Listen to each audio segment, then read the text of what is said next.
Robot Shankar இறந்ததற்கு video தொடங்குறதுக்கு முன்னாடியே நம்மளோட ஆழ்ந்த மன இரங்கலை நம்ம தெரிவிச்சுக்கலாங்க. முதல்ல இவ்வளோ இளம் வயசுல இறந்து போறது தான் ஒரு பெரிய அதிர்ச்சியா இருக்கு. எங்க ஊர்லலாம் தாத்தா பாட்டி 101 வயசு, 92, 98, 87 இந்த மாதிரி தான் இறப்பை சந்திக்கிறாங்க. இந்த சென்னை மாதிரி மாநகரங்கள்ல தான் மாறுபட்ட வாழ்க்கை, ஹோட்டல் சாப்பாடு, தினமும் பார்ட்டி, கிளப்பு, பப்பு, குடிக்கிறது, அப்புறமா இயற்கையை சார்ந்து வாழாம இருக்கிறது, ஏகப்பட்ட பொல்யூஷன், இந்த மாதிரி பல்வேறு காரணங்களால பல்வேறு நோய்கள், பல்வேறு லைஃப் ஸ்டைலு, அதனால மனிதனோட பழைய வாழ்க்கை மறைஞ்சுக்கிட்டே போய் பாதி வயசுலயே இறக்க வேண்டியதா இருக்கு. இதுல இருந்து நம்ம தெரிஞ்சுக்க வேண்டிய ஒரே பாடம், ஆரோக்கியமா சாப்பிடணும், ஆரோக்கியமா வாழணும். அதுதான் ரொம்ப முக்கியம். அதுலயும் ரொம்ப முக்கியம், உடல் ஆரோக்கியத்துக்கு அப்பப்போ மெடிக்கல் செக்அப் பண்ணி நம்ம அதை கவனிச்சுக்கிட்டே இருக்கணும்.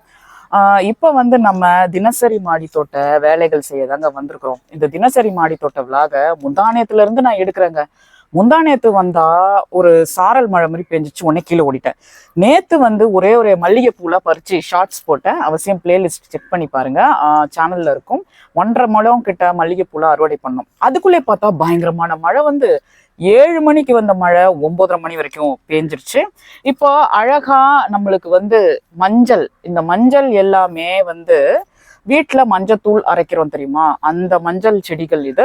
மஞ்சள் செடிகளுக்கு இயற்கை முறையில் அதிக உரங்கள் கொடுத்தாதான் அட்லீஸ்ட் நம்ம வீட்டு உபயோகத்திற்காக ஒரு 2 வருஷத்துக்கு மஞ்சளை யூஸ் பண்ற அளவுக்கு கிடைக்கும். இப்போ எனக்கு பாத்தீங்கன்னா, நான் ஒரு 1.5 வருஷம் முன்னாடி அறுவடை பண்ணேன். இன்னமும் அதை காய வச்சு ஃப்ரிட்ஜ்ல நான் ஸ்டோர் பண்றேன், ஃப்ரீசர்ல வச்சிருக்கிறேன். ஸோ இந்த மஞ்சளோட முக்கியத்துவம் என்ன அப்படின்னா, இந்த மஞ்சள் இயற்கை முறையில் ஆர்கானிக்கா இந்த மாதிரி உரங்கள் போட்டு வளர்க்குற பட்சத்துல ஆர்கானிக்கா இருக்குது பாத்தீங்களா மஞ்சள் அறுவடை, நம்மளுக்கு வர பல்வேறு நோய்களை இந்த மஞ்சள், இயற்கை முறையில் வளர்த்த மஞ்சள் அறுவடை தவிர்க்கும். நம்ம ஆரோக்கியத்தை பாதுகாக்கும். இன்னும் நிறைய சொல்றாங்க, இதுல நிறைய கேன்சரை கண்ட்ரோல் பண்ற மருந்துலாம் இருக்கு. ஆனா அதெல்லாம் எடுத்துட்டு தான் கடைகள்ல விற்கிறாங்க அப்படின்லாம் கூட சொல்றாங்க. வீட்டு தோட்டமோ மாடி தோட்டமோ மஞ்சள்ங்கிறது இருக்கணும். இப்போ என்கிட்ட எத்தனை இருக்கு? 3, 6, 9, 10, 11, 12, 13 தொட்டிகள்ல நான் மஞ்சளை வளர்க்குறேன். இதோட முக்கியத்துவம் தெரிஞ்சவங்க தான் இதை பத்தி புரிஞ்சுக்க முடியும். ஸோ இதுல என்ன நடக்குது, நான் இயற்கை முறையில் ஊர்ல இருந்து தானே சாணி கொண்டு வரேன், அதை கொண்டு வந்து போட்டுடுறேன், மண்கலவையில கலந்து செடிகளை வளர்த்துறேன். பார்த்தா வீட்ஸ் பாருங்க, அந்த தேவையில்லாத செடிகள், இதனால கண்ட்ரோலே பண்ண முடியல. என்ன சொல்றதுன்னே தெரியல. வெயில் காலமா இருந்தப்போ எடுத்து இந்த மாதிரி தரையில போட்டு எரிச்சுட்டே இருந்தேன். இப்போ மழை காலமா இருக்கு பாத்தீங்களா, ஒரே இன்னைக்கு வளர்ந்தா நாளைக்கு வந்தா நாளைக்குன்னு வளர்ந்துகிட்டே இருக்கு. செடிக்கு தண்ணி ஊத்துறதா இல்ல இந்த வீட்ஸை பிடுங்குறதானே எனக்கு தெரியல. முதல் ரீசன் நம்ம மூடாக்கு போடணும். ஒரு வருடம் முழுக்க மாடி தோட்ட செடிகளுக்கு மூடாக்கு தேவை. மழை காலத்துல மூடாக்கு போடுறோமே, அது ஏதாவது செடிகள் அழிவிடுமா போகணுமான்னு நினைக்க கூடாது. நல்லா தண்ணி வெளியேற அளவுக்கு நம்ம ஓட்டைகளை வச்சிடணும். இப்ப என் தொட்டிகள் எல்லாம் தண்ணி வழியா மண்ணும் சேர்ந்து வெளியேறி இருக்கு பாருங்க. இது காமன்னு நான் நினைக்கிறேன். நிறைய பேர் சொல்றாங்க தொட்டி ஓட்டையை சிமெண்ட் கல்லை உடச்சி போட்டுருங்க, கல்லை வச்சு அடையுங்க, கோகனட் ஷெல்லை வச்சு அடையுங்க, இந்த மாதிரிலாம் அடைச்சிட்டா மண்ணு வெளியேறாதுன்னு சொல்றாங்க. அது எந்த அளவுக்கு லாஜிக் உண்மைன்னு எனக்கு புரியல. நம்ம மழைக்காலம் வரும்போது மண்ணோட சேர்ந்து சத்துக்களும் வெளியேறும், மண்ணோட தொட்டியில இருக்க மண் அளவும் குறையும். அதனால நம்ம அதை பாதுகாத்து அதுக்கேற்ற உரங்களை கொடுக்கணும். இது பாருங்க, இது வேப்ப இலை நிழலில் உலர்த்தியது, அந்த மாதிரி ஒரு ஸ்டேஜ்ல இது இருக்கு. காமிக்கிறீங்களா? நல்லா இருக்குது வேப்ப இலை. நான் என் வீட்டு பக்கத்துலயே ஒரு வேப்ப மரம் வளர்க்குறேங்க. அந்த வேப்ப மரத்தை நான் என் மாடி தோட்டத்துக்காகவே வளர்க்குறேன். நிறைய பேருக்கு இந்த வேப்ப இலையோட மகத்துவம் பத்தி தெரியாது. வேப்ப இலை கொட்டையில தான் வேப்ப எண்ணெயே தயாரிக்கிறாங்க. அதுல இருந்து வர்றதுதான் வேப்ப புண்ணாக்கு. அதுதான் நம்ம தென்னை மரத்துக்கெல்லாம் பயன்படுத்துறோம். அதே மாதிரி கார்டனுக்கும் பயன்படுத்துறோம். ஸோ அந்த மாதிரி அந்த வேப்ப இலை இருக்கு பார்த்தீங்களா, இது நைட்ரஜன், பொட்டாசியம், பாஸ்பரஸ், இவ்வளோ சத்துக்கள் இதுல அடங்கியிருக்கு. இதை ஏன் நம்ம மூடாக்கா போடுறோம் அப்படின்னா, முதல்ல இந்த மாதிரி தொட்டியில இருக்க தேவையில்லாத செடிகள்லாம் நான் எடுத்துட்டேன். அதை ஒரு நாள் பண்ணங்க, நேத்தோ முந்தா நேத்தோ தட்டு நிறையா அந்த தேவையில்லாத செடிகள் எல்லாம் புடுங்கி போட்டுட்டு இருந்தேன். ஏன்னா இதுல நம்ம கம்போஸ்ட் பண்றோம்னு வச்சுக்கோங்களேன், தேவையில்லாத செடிகளை திரும்பவும் நம்மளுக்கு அதுல இருந்து விதை விழுந்து திரும்பவும் நம்மளுக்கு செடி முளைக்க தான் செய்யும். மூடாக்கு போடுறதன் மூலியமா தேவையில்லாத செடிகள் வளர்றது வந்து முதல்ல கண்ட்ரோல் ஆகும். அதுக்குன்னு ஓவரா மூடாக்க போட்டுறக்கூடாது. ஒரு அளவுக்கு தான் போடணும். ஒரு கைப்பிடி இப்படி போட்டு இந்த மண்ணெல்லாம் லைட்டா தெரியணும். ஒரேடியா நானும் மூணாக்கு போடுறேன், நீங்க பாருங்க அது தொட்டி ஹைட்டு, அது அளவுக்குலாம் போட்டிங்கன்னா பயங்கரமா பிரச்சனை ஆயிடும். அந்த மாதிரி செய்யக்கூடாது. இந்த மாதிரி போட்டுட்டு இதுல மேல வந்து இந்த இலைகள் உங்க மாடியில நிறைய காத்தடிக்கும், இலையெல்லாம் பறந்து போயிடும் அப்படின்னு நினைச்சா இது மேல லைட்டா மண்ணு போட்டுடலாம். இந்த மாதிரி நான் போன வருஷம் மே இருக்கு பாத்தீங்களா, அதாவது இந்த வருஷமே அதோட தொடக்கத்துல மா இலைகள் நிறைய ஊர்ல இருந்து எடுத்துட்டு வந்து எல்லா தொட்டிகள்லயும் போட்டேங்க. எல்லாம் ஒன்றும் விடல, மல்லிகைப்பூ கிள்ளிகைப்பூ எல்லாத்துலயும் போட்டேன். அதெல்லாம் அப்படியே மக்கி மக்கி மக்கி மக்கி அந்த மண்ணோட இருக்க தொட்டியோட உரமாயி நைட்ரஜன் சத்தெல்லாம் எடுத்துக்கிட்டு இப்போ வந்து நான் ஒரு நேரடி மண் கலவையே கலக்க மாட்டேன். அதாவது எப்படின்னா ஒரு தொட்டியில இருந்து மண்ணை அப்படியே கொட்டிட்டு அதுல மாட்டுச்சாணத்தெல்லாம் ஃபுல்லா கலக்குறது, அந்த மாதிரிலாம் இப்ப நான் செய்யறது கிடையாது. முக்கியமா பாருங்க, உங்க இலைகள்ல வந்து பூச்சி இருக்கக்கூடாது, எறும்பு இருக்கக்கூடாது. அப்புறம் நீங்களே வினையை தேடி கொண்டதா இருக்கும். அதாவது நீங்களே எறும்போட கொண்டு வந்து வேப்பிலைய தொட்டிகள் மேல போட்டது மாதிரி ஆயிடும். இந்த வேப்பையில என்ன பண்ணும், மக்க எறும்பு வராது, தேவையில்லாத பூச்சிகள் வராது. இந்த தொட்டி காட்டுங்க. இதுல என்ன குச்சிலாம் எடுத்துருக்கணும், குச்சியெல்லாம் எடுத்துட்டு இலைகள் மட்டும்தான் நம்ம மூடாக்கா போடணும். முக்கியமா மஞ்சள்ல நிறைய நோய்கள் வரும் பார்த்தீங்களா, அது வராது. நான் வந்து முடிவு பண்ணிட்டேன், எனக்கு அதிகமான மஞ்சள் வந்து வேணும் அப்படின்னு நான் முடிவு பண்ணிட்டேன். அதனால தான் நான் இந்த வேப்ப இலைகளை போடுறேன். இது பாருங்க, சும்மா ஒரு 12 x 12 இன்ச்சு சைஸ் தொட்டில எடுத்துட்டு வந்திருக்கேன் உருவி. அது பார்த்தா இந்த 12 மஞ்சள் இருக்க தொட்டிகளுக்கும் ஒரு மூடாக்கா செயல்படுது. அதே மாதிரி நீங்க மழை பெஞ்சு முடியுதா உடனே வந்து தொட்டி மேல தண்ணி தேங்கி நிற்குதான்னு பாத்துருங்க. முக்கியமா கிழங்கு வகைக்கு சக்கரவள்ளி கிழங்கு, மஞ்சள் கிழங்கு, சேப்பங்கிழங்கு, இதெல்லாம் தொட்டி ஒரு 2 நாள் தேங்கி நின்றுச்சுனாலே தண்ணி கிழங்கு அழிவிடும். அதோட கதை வந்து முடிந்த கதை. இதுல ஆரோக்கியமா இருக்கா, இதுல நம்ம கொஞ்சோண்டு அப்படியே போடுவோம். முக்கியமா நான் ஊருக்கு போவேன்ல அடிக்கடி, அப்ப இந்த மஞ்சள் வந்து பாதுகாக்கப்படணும். அதாவது நேரடியா வந்து நிறையா வெயில் அடிச்சு மஞ்சள் வந்து எதுவும் ஆயிடக்கூடாதுல்ல, அதுக்காக. இது தனியா ஒரு மஞ்சள் இருக்குன்னா இதை கட்டுங்க. இல்ல தெரியாம நான் வெண்டைக்காய் செடியை எப்படியோ வச்சுட்டேன், எப்படியோ வளர்ந்துருச்சு. அதனால அது வந்து தனியா இருக்கு. இன்னும் ஒரு 2 செடிக்கு மட்டும் போடணும். இப்போ இந்த வீட்டிலே அரைச்சி யூஸ் பண்ற மஞ்சள் செடிக்கு நம்ம வேப்ப இலையெல்லாம் எப்படி போட்டு வச்சிருக்கோம் பாருங்க. லைட்டா இதுக்கப்புறம் நான் மண்ணு லைட்டா தூவிடுவேன், ஏன்னா இதெல்லாம் பறக்கக்கூடாதுல்ல. இது மக்கிடுங்க. இது ஒரு பச்சை இலையா இருக்கிறதுனால நிழல்ல உலர்ந்தது ஒரு 10 நாள்ல இருந்து 15 நாளுக்குள்ள மக்கிடும். அதுக்கப்புறம் இதோட பிரம்மாண்ட வறட்சியை அவசியம் நான் ஷார்ட்ஸ்ல போடுறேன். இப்பவே வந்து நல்லா வந்துட்டு இருக்குன்னு சொல்லலாம். இந்த மஞ்சள்லாம் வந்து நான் நடவு பண்ணது ஜூலை ஆடிப்பட்டத்துல தாங்க பண்ணேன். எனக்கு அதுக்கு முன்னாடி வரல, பிப்ரவரி மார்ச்லலாம். ஸோ இது வந்து பொங்கலுக்கு அறுவடை வருமா இல்லை அதுக்கும் கடந்த மார்ச் ஏப்ரலுக்கு வருமா என்னன்னு எனக்கு தெரியல. இருந்தாலும் இதை பார்க்கவே ரொம்ப மங்களகரமா சூப்பரா இருக்கு இந்த பிளான்ட். இந்த மாதிரி மஞ்சள்லாம் வந்து இந்த மாதிரி வெயில் அதிகமா இருக்கு பாத்தீங்களா, டிராபிக்கல் ரீஜன் சொல்லுவோம். அதாவது 32, 33, 34 டிகிரி செல்சியஸ் அங்கதான் வந்து வளரும். நம்ம என்னதான் வெயில் எனக்கு பிடிக்கல, வெயில் எனக்கு கோவமா இருக்கு, எனக்கு கசகசன்னு இருக்கு அப்படின்னு நம்ம கோச்சிக்கிட்டாலும் இந்த வெயில்ல தான் அழகான மஞ்சள் கிடைக்குது. நோய் எதிர்ப்பு சக்தி உள்ள சூப்பரான ஒரு விஷயம். வெயில்ல தான் மல்லிகை பூ வளருது. சரி, நம்ம பேசிக்கிட்டே என்ன பண்ணுவோம், பீர்க்கங்க போய் அறுவடை பண்ணுவோம் வாங்க. இது முந்தா நேரத்தே பண்ணியிருந்தா கொஞ்சம் இலசா வந்திருக்கும். நான் ஏற்கனவே அறுவடை பண்ண பார்த்தீங்களா, ஃப்ரிட்ஜில் வச்சிருக்கிறேன். எத்தனை பீர்க்கங்க, 4, 5 வச்சிருக்கேன். ஊருக்கு போனால் எடுத்துட்டு போய் கொடுத்துருவேன். அடுத்தடுத்து வரும். இந்த பாருங்க, அடுத்ததும் வருது பாருங்க. அங்க காட்டுங்க.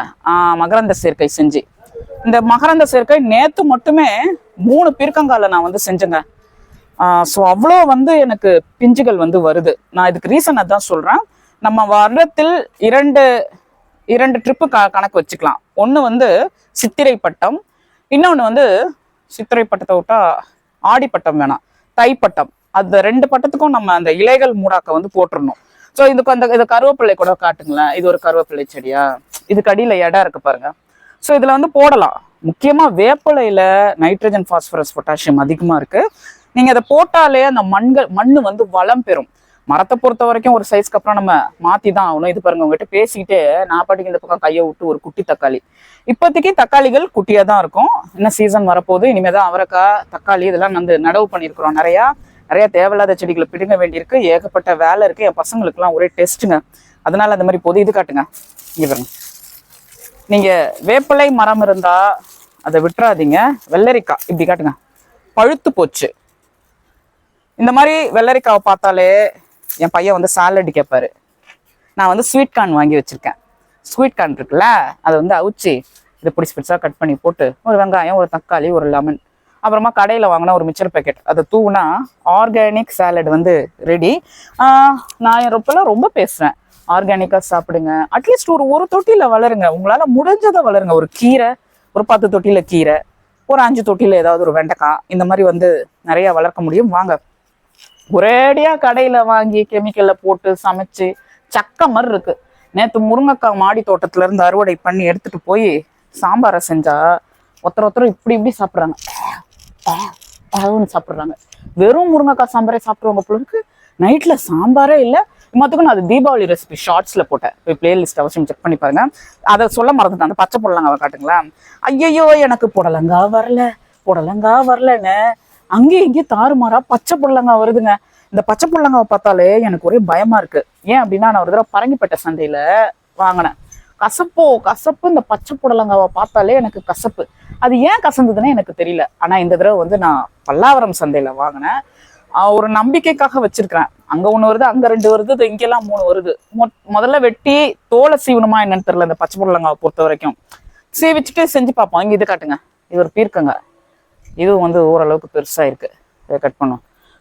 தோலை சீவிட்டு புடலங்காவை சமைக்கணுமா, இல்ல இந்த பச்சை புடலங்காவே கசப்பா? புடலங்காய் மேல பாம்பு ஏறினா தான் கசப்புன்னுவாங்க. மாடி தோட்டத்துல எப்படி பாம்பு வரும்? 3வது மாடிக்கு எப்படி பாம்பு வரும்? அது இது தோட்டத்துல கடந்தா சொல்லுவாங்க, வெள்ளரிக்காய்க்கு வந்து ஒரு கெமிக்கல் ரியாக்ஷன் நடந்துச்சு, ஓவரா வந்து வெயில் அடிக்குது, அதனால கசக்குதுன்னுவாங்க. புடலங்காய் மேல பாம்பு ஏறிடுச்சுன்னுவாங்க. ஆனா எனக்கு ஒண்ணு புரியல. துவா கூட வந்து பாருங்க, புடலங்காய் எப்படி சுருண்டுட்டு இருக்கு பார்த்தீங்களா? பாம்பு மாதிரியே சுருண்டுட்டு இருக்கு பாருங்க. கல்லெல்லாம் கட்டி விடலையாம்மாண்ணா? கட்டி விடலைங்க. புடலங்காய் எனக்கு ரொம்ப பிடிக்கும். ஆனா நான் கல் கட்டி விடல. வெண்டைக்காய் அதான் கசக்குது இல்ல, இதோ ஒரு வெண்டைக்காய். அதனால எனக்கு என்னன்னு தெரியல. அது யாராவது புடலங்காய் இது வரைக்கும் கசப்பா வளர்த்துருக்கீங்களான்னு சொல்லுங்க. இதோ ஒரு வெண்டைக்காய்.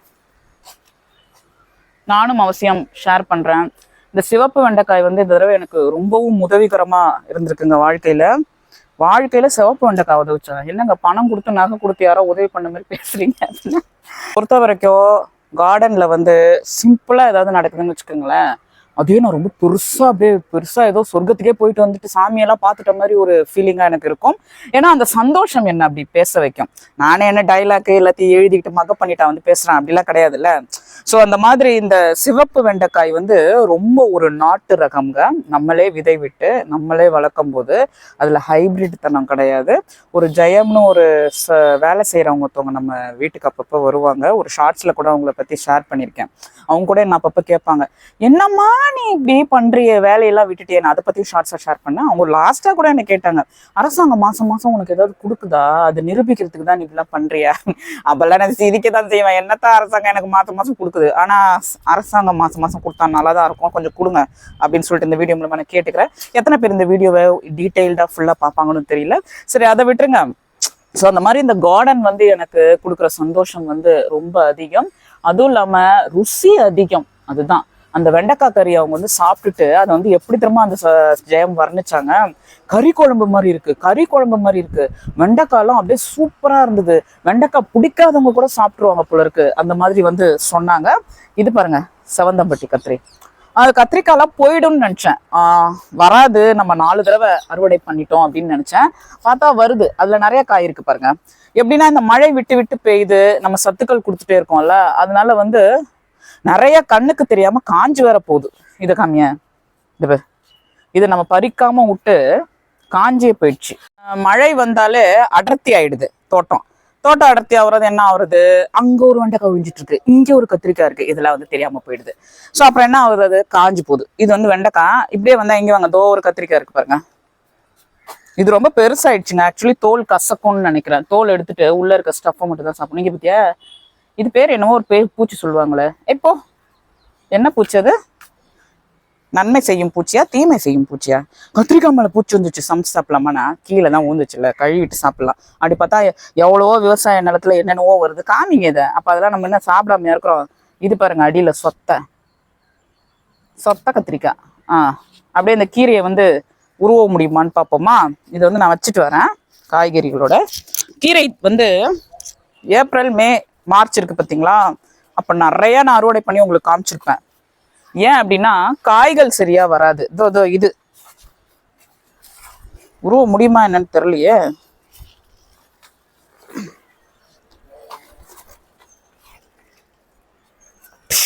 டிஷ்குன்னு அம்மன் வேளால குத்துற மாதிரி நம்ம வந்து முளைத்தண்டு கீரை, சிவப்பு முளைத்தண்டு கீரை ரொம்ப ஜெய்ஜாண்டிக்காக வளர்ந்துருக்கு. பூச்சி பிடிச்ச இலைகளை கட் பண்ணி போட்டுட்டு அடியில் பார்த்தா தெரியும், தண்டோட சேர்த்து சூப்பராக நம்ம சமைப்போம். இயற்கை விவசாயத்தில் பலவிதமான நன்மை செய்யும் பூச்சிகள், தீமை செய்யும் பூச்சிகள் எல்லாம் வர்றது சகஜம். பயப்படாதீங்க, கார்டனிங் பண்ணுறவங்க புதுசாக. அதெல்லாம் வந்தால் தான் கார்டன், வரலனா வேற என்னவோ நடக்குதுன்னு அர்த்தம். புரியுதுங்களா? ஸோ வந்து இங்கே பாருங்க, எவ்வளோ வைரமான கீரை தண்ணி. இப்போ இதை நான் கட் பண்ணிடுவேன், நல்ல கீரையை மட்டும்தான் சமைப்பேன். இதில் இருக்கு பாரு, இது எப்படி இவ்வளோ பெரிய கீரை உருவிட்டு வருது? என்னடா இவ்வளோ பெருசு வந்துச்சு? கருவேப்பிள்ளை செடியில் இருக்கிறது வரமாட்டேங்குது. கருவேப்பிள்ளையோட வேரோட மிங்கிள் ஆயிடுச்சா? பாருங்க, தீபாவளி ரெசிபி இதை வச்சு ஏதாவது போடுறேன். அவசியம் நம்ம கிச்சன் சேனல்லையும் சப்ஸ்கிரைப் பண்ணி வச்சுக்கோங்க. தீபாவளி எபிசோட் போடுறேன், நிறைய ஷார்ட்ஸ் வரும். அவசியம் அதில் நான்வெஜ் தான் நிறையா இருக்கும். ஏன் சொல்லுங்கள், தீபாவளினாலே நான்வெஜ் தானே. அமாவாசை அன்னைக்கு அது இதுன்னு ஃபுல்லாக போட்டு தாக்குவாங்க. ஸோ இதோட வந்து இந்த vlog வந்து நம்ம பிடிச்சிக்கலாம். வாங்க என்னென்ன காய்கறிகள் அறுவடை பண்ணோம் நம்ம காமிச்சிருவோம். வேற எங்கேயாவது முளைக்கீரை இருக்கா பாருங்க. நம்ம வந்து வேப்பலை போட வந்தோம் மஞ்சள் செடிக்கு. அதை வந்து தினசரி மாடி தோட்டத்தில் இன்னைக்கு சக்ஸஸ்ஃபுல்லாக போட்டிருக்கிறோம். கீழே அப்படியே காட்டுங்க. கீரை, முளைத்தண்டு கீரை, பீர்க்கங்காய் பெருசு 2, கத்திரிக்காய், வெண்டைக்காய், ஒரே தக்காளி, அதுக்கப்புறமா வெள்ளரிக்காய்ங்கிற பேரில் ரவுண்டாக எதையோ ஒரு ஷேப்பாக உருவாக்கி அதையும் நம்ம அறுவடை பண்ணியிருக்கிறோம். இன்னைக்கு தினசரி மாடித்தோட்ட விளாக் எப்படி இருந்ததுன்னு அவசியம் கமெண்ட்ல சொல்லுங்க. சொல்றதோட என் வீடியோஸ் பார்க்குற எல்லாருமே நீங்க ரசாயனம் போடப்படாத ஏதாவது ஒரு காய்கறிகளாவது வளர்த்து சாப்பிடுங்க. அப்போதான் உங்களுக்கும் இயற்கையா தோட்டம் போட்டு காய்கறிகள் பழங்கள் அறுவடை பண்ணி சாப்பிடணும் அப்படிங்கிற எண்ணங்கள் வரும். எண்ணங்கள் வந்தா ஆரோக்கியம் பெருகும். ஆரோக்கியம் பெருகுனா உங்களை சார்ந்தவங்க, உங்க மேல அன்பு வச்சிருக்கிறவங்க சந்தோஷமா வாழ முடியும். சரி, இந்த மாதிரி பல வித்தியாசமான பதிவுகள் நீங்களும் பார்த்துட்டே இருக்கணும் அப்படின்னா என்ன பண்ணணும்? மறக்காம நம்ம சேனலை சப்ஸ்கிரைப் பண்ணிட்டு லைக் அண்ட் ஷேர் பண்ணுங்க.